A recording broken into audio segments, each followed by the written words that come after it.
لا حول ولا قوة إلا بالله العلي العظيم. أعوذ بالله من الشيطان اللعين الرجيم. بسم الله الرحمن الرحيم. الحمد لأهله والصلاة على أهلها. أما بعد.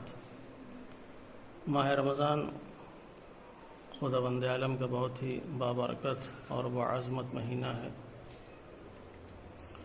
اس مہینے میں خداوند عالم نے ہر طرح کی نعمتیں انسان کو عطا فرمائی ہیں، خواہ وہ نعمتیں مادی ہوں یا معنوی ہوں.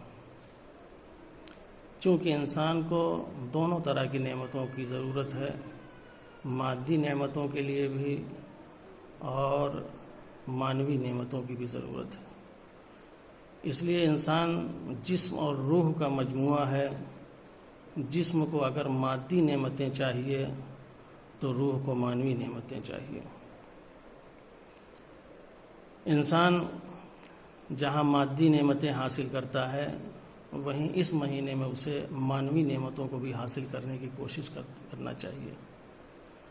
اور یہی معنوی نعمتیں ہیں جو ایک انسان کو انسان بناتی ہیں، جو انسان کی شخصیت اور انسان کی انسانیت کو کمال تک پہنچاتی ہیں. لہٰذا ہماری کوشش یہ ہونی چاہیے کہ مادی نعمتوں سے زیادہ ہم معنوی نعمتوں کے لیے کوشش کریں تاکہ اپنی انسانیت اور اپنی شخصیت کو پروان چڑھا سکیں اور اسے کمال تک پہنچا سکیں. جہاں تک انسانیت اور شخصیت بنانے کی بات ہے تو وہاں یہ سبھی کو بنانا چاہیے، چاہے بچہ ہو اسے بھی اپنی شخصیت کو بنانا چاہیے. ایک جوان کے لیے بھی ضروری ہے کہ وہ بھی اپنی شخصیت کو بنائے. ایک ضعیف انسان ہے وہ بھی اپنی شخصیت کو بنائے. عورتوں کے لیے بھی ضروری ہے، مردوں کے لیے بھی ضروری ہے، سب کے لیے ضروری ہے. لیکن اگر دیکھا جائے تو ان تمام لوگوں میں ایک جوان کے لیے بہت ہی زیادہ ضروری ہے کہ اپنے آپ کو اس مہینے میں آراستہ کرے، اپنے آپ کو اس مہینے میں ایک بہترین انسان اور بہترین جوان بنائے. اس لیے کہ جوانی بنانے کا موقع اس سے بہتر ایک جوان کے ہاتھ میں اور نہیں ہو سکتا. یہ سب سے بہتر موقع ہے، چونکہ انسان اپنے آپ کو اسی وقت روحانی اعتبار سے بہتر بنا سکتا ہے جب وہ اپنے نفس کے اوپر کنٹرول کرے. ماہ رمضان کی خاصیت یہی ہے کہ وہ رمضان انسان کے اندر اتنی قوت اور صلاحیت پیدا کر دیتا ہے کہ وہ انسان اپنے نفس کے اوپر کنٹرول کرتا ہے. جوانوں کے لیے اس لیے بھی ضروری ہے کہ وہ اپنی شخصیت کو بنائیں، اس لیے کہ جوان کے اوپر ذمہ داریاں بہت زیادہ ہوتی ہیں، ان کے اوپر بوجھ سب بہت زیادہ ہوتا ہے. اسی لیے میں نے یہ سوچا کہ شخصیت تو ہر ایک کی بننی ہے، مگر اگر جوانوں کے بارے میں گفتگو کی جائے اور ان کے بارے میں بات کی جائے، وہ اپنی شخصیت کو اگر بنا لیں تو اس سے بہتر کچھ بھی نہیں ہو سکتا. اور جوانوں کے اندر شخصیت سازی اور اپنے آپ کو بنانے کی صلاحیت بھی زیادہ ہوتی ہے. اس لیے کہ جوان جو ہے وہ دوسروں سے زیادہ باصلاحیت ہوتا ہے.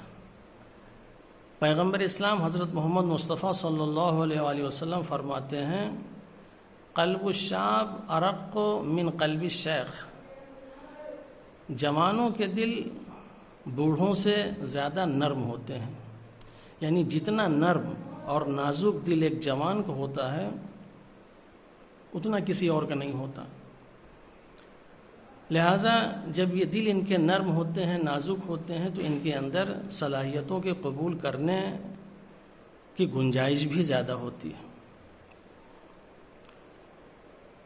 امام جعفر صادق علیہ السلام نے فرمایا کہ جوان جتنی جلدی نیکیوں کو اور اچھائیوں کو بڑھ چڑھ کے بنسبت دوسرے لوگوں کو قبول کر لیتا ہے، دوسرے لوگ اتنی جلدی اچھائیوں اور نیکیوں کو نہیں قبول کر پاتے.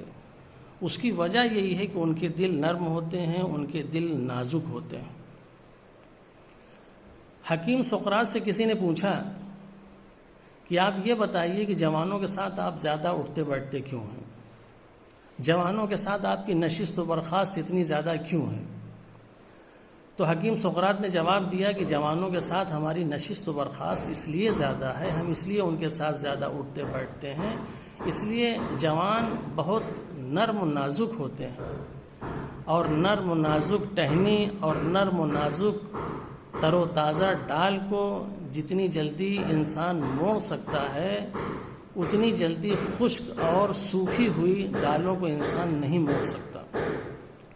لہٰذا ہم جوانوں کے ساتھ اسی لیے اٹھتے بیٹھتے ہیں کہ جتنی جلدی ہم نیکی کی طرف جوانوں کو مائل کر لیں گے اتنی جلدی کسی اور کو نہیں مائل کر سکتے۔ لہٰذا ہماری کوشش یہی ہونی چاہیے کہ جب جوانوں کے اندر اتنی صلاحیت ہے کہ وہ جلدی سے دین کی طرف مائل ہو سکتے ہیں، اسلام کی طرف مائل ہو سکتے ہیں، تو ہمیں جوانوں کے اوپر کام کرنا چاہیے، اور جوان بھی اس بات کو سمجھیں اور اس بات کے اوپر غور کریں اور فکر کریں کہ جب ہمارے بارے میں یہ کہا گیا ہے کہ ہمارے دل دوسروں کے بنسبت زیادہ نرم ہوتے ہیں، نازک ہوتے ہیں، ہم اچھائی کو بہت جلد قبول کرنے والے ہیں، لہٰذا ہم قبول کریں۔ تو جوانوں کے لیے اس سے بہتر موقع اور کوئی نہیں ہو سکتا۔ لہٰذا اگر جوان اپنے کردار کو بنانا چاہتا ہے تو اس مہینے میں بنائے۔ وآخر دعوانا ان الحمد للہ رب العالمین۔